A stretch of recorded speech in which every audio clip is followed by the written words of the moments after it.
एक महत्वाचा विषय आहे. जेलमधला कैदी आणि खिंडकरचं एक रेकॉर्डिंग व्हायरल होतंय.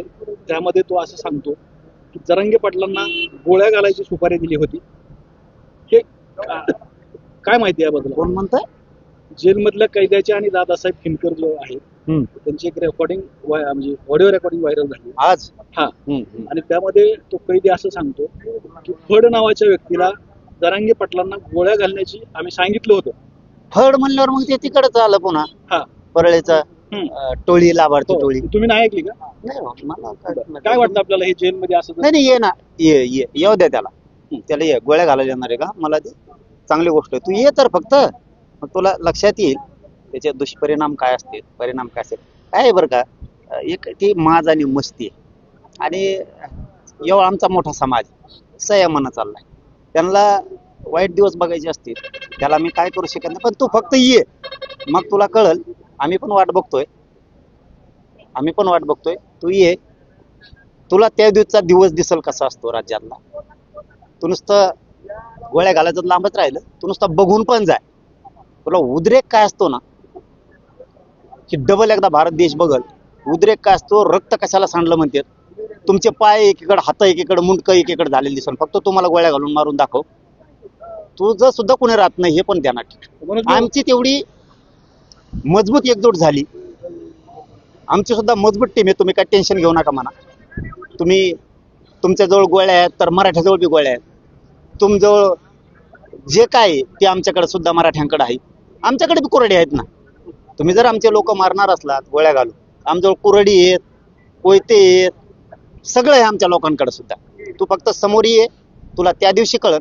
तुझ्या लाभार्थी टोळीचा मोरखे बी जिथं सापडन तिथं मरतोय का नाही बघ म्हणा. जिथं सापडन तिथं, मुंबईत सापडू दे, तो पुण्यात सापडू दे, तो संभाजीनगरला सापडू दे, बिडात सापडू दे, तुकडेच त्याचे बी त्या दिवशी. आणि ते बी मराठीच करून दाखवणार तुम्हाला. आम्हाला या टोकाला जायचंच नाहीये, म्हणून आम्ही समाजाला संयमानं ठेवतो. पण तुमच्या वारंवार तीच जर माजन मस्ती असेल ना, तुम्ही मराठी एवढे सोपे समजू नका. बियाला सुद्धा राहणार नाही. बियाला हात तर टाकून बघा माझ्या अंगावरती, त्या दिवसाचा उद्रेक तुम्हाला कळन. पाय कुंकड असतं, मुंडकं कुंकड असतं, गोळा करायला कोणीच नसतं. हे ध्यानात ठेव म्हणा. दुसरा एक विषय सगळ्याला घेतलं जाणार. म्हणून शेवटचा प्रश्न, बीडमध्ये जेलमध्ये जी चालतं धमकी देणं असेल किंवा कैद्याच्या मारामध्ये असतील, ही किती दिवस चालणार आहे आणि ह्याला कोण जिम्मेदार? मला वाटतं देवेंद्र फडणवीस साहेबांनी ना याच्यावरती लक्ष ठेवणं गरजेचं आहे. ते जेलर जे आणलंय ना, तो पहिला चांगला असून बदलेला गेला. तुम्ही काय म्हणतात देवेंद्र फडणवीस साहेब, आमच्या की बीडचं मला ना सगळा गुंडाराज संपवायचा.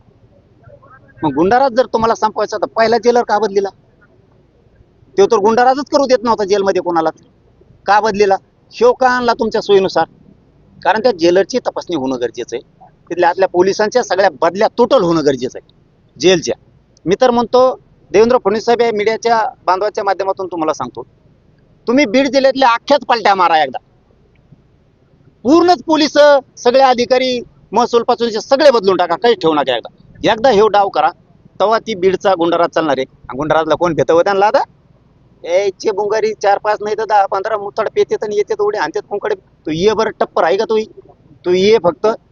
तू काय जेलमधून सांगतो गोळ्या घालणार, कोणाला सांगितलं, आमक्याला सांगितलं आणि तमक्याला सांगितलं. तू ये, तो मोरख्या बी राहतोय का बघ. ज्या दिवशी आपण जाईल ना त्या दिवशी तो सापडन तिथं गेला म्हणून समजायचा नाही. आता सापडन तिथं गेला तो. शेतकरी प्रश्नासाठी तुम्ही म्हणताय आवाज उठवणार. आज एक गंभीर सामाजिक विषय आहे. विदर्भात 2 तरुण शेतकऱ्यांनी आत्महत्या